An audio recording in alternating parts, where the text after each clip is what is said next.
बिस्मिल्लाहिर्रहमानिर्रहीम। अस्सलाम वालेकुम। Welcome back to my channel. कैसे हैं आप सब? उम्मीद है सब ठीक ठाक होंगे। तो आज के इस वीडियो में मैं आपके लिए ट्राउज़र का एक खूबसूरत सा डिज़ाइन लेके आई हूँ। तो वीडियो स्टार्ट करने से पहले अगर आप मेरे चैनल पे नए हैं तो मेरे चैनल को लाजमी सब्सक्राइब करें, बेल आइकन के बटन को प्रेस करें ताकि कोई भी न्यू वीडियो आप तक पहुँच सके। तो यहाँ पे सबसे पहले मैंने एक फैब्रिक ले लिया है और यहाँ पे मैं एक ट्राउज़र की डिज़ाइनिंग करूँगी। तो यहाँ पे जो नीचे बॉटम का साइज़ है वो यहाँ पे मैं थोड़ा सा खुला ले रही हूँ। 10 इंच मैं इसका साइज़ ले रही हूँ। तो इसको आप अपने अकॉर्डिंग कम या ज़्यादा कर सकते हैं क्योंकि आजकल थोड़े से खुले ट्राउज़र चल रहे हैं। तो इसलिए यहाँ पे मैंने जो इसकी चौड़ाई है वो 10 इंचज़ ली है। आप इसको अपने अकॉर्डिंग कम या ज़्यादा कर सकते हैं। यहाँ पे सबसे पहले मैं 2 डिफरेंट साइज़ के लिड को यूज़ कर रही हूँ। एक तो मैंने यहाँ पे क्रीम के ढक्कन को ले लिया है और दूसरी साइड पे मैंने टेप को लिया है। तो छोटे साइज़ की जो मेजरमेंट है वो 3.2 इंच है लिड की और जो बड़ा लिड है वो 4 इंच का है। तो अगर आप इसको अपने सर्कल को बढ़ाना चाहते हैं तो आप अपने अकॉर्डिंग कम या ज़्यादा कर सकते हैं। और यहाँ पे उसके बाद यहाँ पे मैंने पेपर पट्टी को ले लिया है। इस तरह से मैंने अपने पेपर पट्टी पे अपने इन दोनों लिड्स को ड्रा कर लेना है। तो इस तरह से देखें, बड़े लिड को मैंने ड्रा कर लिया है और उसी तरह से टेप को रखते हुए हमने अपने दूसरे छोटे साइज़ के लिड को रेडी कर लेना है। तो देखिए इस तरह से 2 डिफरेंट साइज़ के सर्कल को हमने ड्रा कर लिया है और इसकी जो चौड़ाई है वो 6 इंचज़ ली है क्योंकि हमने इसके नीचे आगे बाउंड्री को भी रखना है। तो इसलिए यहाँ पे हमने एक्स्ट्रा ही थोड़ा पेपर बुकरम को लेना है। तो देखिए इस तरह से मिड करते हुए हमने अपने 5 पेटल्स को ड्रा कर लेना है। तो देखिए इस तरह से मैं अपने इन 5 पेटल्स को ड्रा कर लूँगी और इस पेटल्स को आप अपने अकॉर्डिंग नीट कर सकते हैं, अपने अकॉर्डिंग इसकी शेप को चेंज कर सकते हैं। तो देखिए इस तरह से यहाँ पे मैंने अपने इन पेटल्स को ड्रा कर लिया है और अंदर के सब तरफ भी मैं छोटी पेटल्स को ड्रा कर लूँगी और इसी तरह से सेम अपने बड़े सर्कल पे भी मैं अपनी इन पेटल्स को ड्रा कर लूँगी। बड़े साइज़ में हम बड़े से पेटल्स को ड्रा करेंगे और इसी तरह से सेम हमने अंदर की तरफ भी पेटल्स को ड्रा कर लेना है। और अगर आपको पेटल्स को बनाने में मुश्किल आ रही है तो आप एक पेटल को एक हार्ड पेपर पे कट करते हुए भी अपने इन सर्कल में अपने इन पेटल्स को ड्रा कर सकते हैं। तो देखिए इस तरह से हमने अपनी पेटल्स को ड्रा कर लिया है और अब छोटे साइज़ की तरफ हमने इस तरह से एक लाइन को ड्रा कर लेना है, एक सर्कल को ड्रा कर लेना है और बड़े सर्कल की तरफ हमने 3 पेटल्स को यूज़ करना है। तो इस तरह से यहाँ पे मैंने 3 पेटल्स तक मैंने एक लाइन को मार्क कर लिया है और उसके बाद हमने अपने इन फ्लावर की कटिंग कर लेनी है। ठीक है, तो देखें इस तरह से हमने अपनी इन पेटल्स की कटिंग कर लेनी है। आप छोटी सीजर या बड़ी सीजर दोनों की से इसको इस तरह से कट कर सकते हैं और कट करते हुए आपने ध्यान से कट करना है क्योंकि हमें इसमें से फ्रेम को हमने लेना है। तो इसलिए हमने इसकी अच्छे से कटिंग कर लेनी है। तो यहाँ पे देखें इस तरह से मैंने अपने इस फ्लावर को कट कर लिया है और इसी तरह से हमने सेम प्रोसीजर के थ्रू अपने दूसरे फ्लावर को भी कट कर लेना है। दूसरे फ्लावर में हमने 3 पेटल्स को लेना है। तो इसलिए यहाँ पे मैंने 3 पेटल्स तक मैंने अपनी लाइन को मार्क किया है। तो इसके अकॉर्डिंग ही हमने अपनी पेटल्स को कट कर लेना है। फिलहाल हम 3 पेटल्स को यूज़ कर रहे हैं लेकिन नेक्स्ट स्टेप में हम इन 2 पेटल्स को भी यूज़ करेंगे। तो इसलिए आपने वीडियो लास्ट में कंप्लीट एंड तक वॉच करनी है, फिर आपको समझ आएगी कि हमने डिज़ाइनिंग किस तरह से करनी है।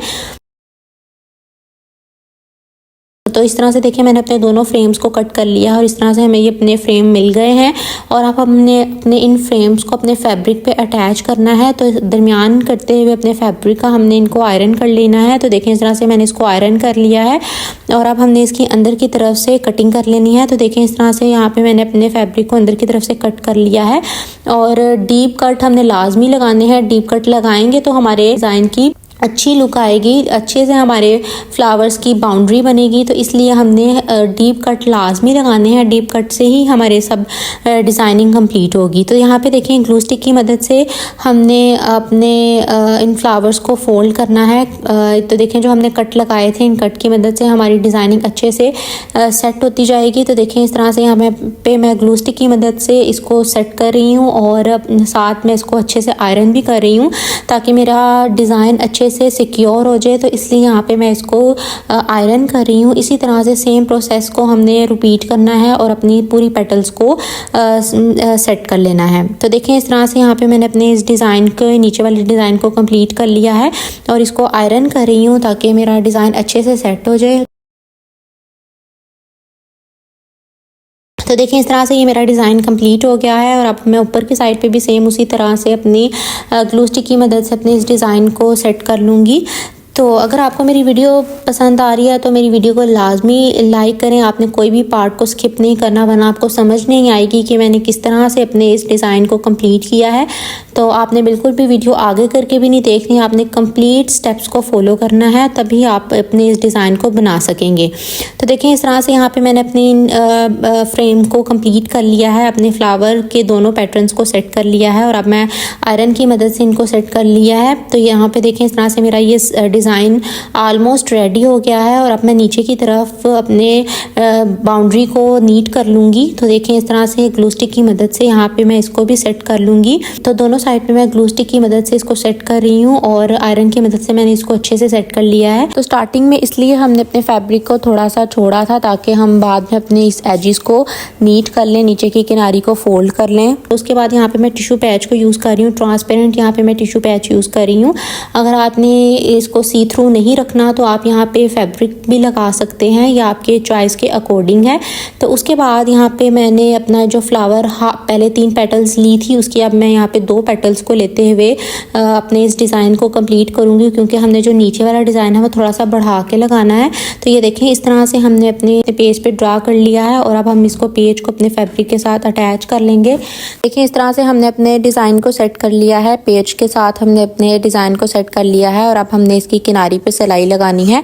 तो किनारी पे ही हमने सिलाई रख के लगाएंगे तो हमारा डिज़ाइन कहीं पे भी नहीं जाएगा और ये बिल्कुल अच्छे से सिक्योर हो जाएगा। तो आपने बिल्कुल किनारी पे ही इसकी सिलाई लगानी है, तभी आपके डिज़ाइन में नीटनेस आएगी। तो इसलिए आपने इसकी बिल्कुल किनारी पे सिलाई लगा लेनी है। तो देखें इस तरह से मैंने दोनों फ्लावर की किनारी पे सिलाई लगा ली है। तो देखें दोनों फ्लावर्स को हमने इसी तरह से अटैच कर लेना है। दोनों फ्लावर्स पे किनारी पे हमने सिलाई लगा ली है। तो सिलाई लगाने के बाद अब हमने अपनी बाउंड्री पे डोरी को अटैच करना है। तो यहाँ पे मैं ये एक रेशमी डोरी यूज़ कर रही हूँ जो कि आपको बाज़ार से ईजिली मिल जाएगी। तो फ्लावर का इस तरह से दरमियान करते हुए हमने अपनी इस डोरी को अटैच करना है और डोरी को अटैच करने की डिटेल वीडियो मैं अपने चैनल पर पहले ही बता चुकी हूँ कि इस डोरी को किस तरह से अटैच करना है। तो उस वीडियो का लिंक मैं डिस्क्रिप्शन बॉक्स में डाल दूँगी। तो देखें इस तरह से हमने अपने फ्लावर को मिड से स्टार्ट करना है और अपने हर फ्लावर पे इसको सिलाई लगाते जाना है। डोरी को हमने कट नहीं करना, बल्कि एक दफ़ा ही हमने अपनी डोरी को अटैच करना है और फाइनल छोटी पेटल्स पे सिलाई लगाने के बाद हम अपनी इस डोरी को कट करेंगे। तो देखें इस तरह से मैंने अपने पूरे फ्लावर पे अपनी डोरी को अटैच कर लिया है और एंड की साइड पे मैंने इसको अच्छे से डबल स्टिच लगा के इसको पक्का कर लिया है। तो ये देखें इस तरह से ये मेरा फ्लावर अटैच हो गया है और दूसरे फ्लावर पे भी हमने सेम इसी तरह से अपनी डोरी को अटैच करना है। आई होप आपको समझ आ रही होगी कि मैं फ्लावर पे डोरी को किस तरह से अटैच कर रही हूँ। तो जिस तरह से हमने अपने पहले फ्लावर को अटैच किया था, सेम इसी प्रोसीजर के थ्रू हम अपने दूसरे फ्लावर को भी अटैच कर लेंगे और अंदर की तरफ भी छोटी पेटल्स को अटैच कर लेंगे। तो देखें इस तरह से यहाँ पे मैंने अपने इन फ्लावर को कंप्लीट कर लिया है और एक्स्ट्रा डोरी को कट करने के बाद अब हमने नीचे की तरफ इसकी नीटनेस करनी है। नीटनेस के लिए नीचे मैं सोल्डरिंग आयरन को यूज़ करूँगी। तो सोल्डरिंग आयरन की मदद से हम इसकी एजेस को नीट कर लेंगे। तो देखें इस तरह से मैं सोल्डरिंग आयरन की मदद से इसको नीट कर रही हूँ। तो यहाँ पे मैंने अपने एजेस को नीट कर लिया है और अब मैंने अपने पेपर को रिमूव कर लेना है और पेपर को रिमूव करने के बाद मैं आपको इसकी फ़ाइनल लुक दिखाती हूँ। तो इस तरह से मैंने ऑफ कैमरा अपने पेपर को रिमूव कर लिया था और ये थी मेरे वीडियो की फ़ाइनल लुक। आई होप आपको ये डिज़ाइन पसंद आया होगा। डिज़ाइन पसंद आया तो वीडियो को लाजमी लाइक करें, चैनल पर नए हैं तो चैनल को लाजमी सब्सक्राइब करें। मिलते हैं अगली वीडियो में, अपना ख्याल रखिएगा। तब तक के लिए अल्लाह हाफिज़।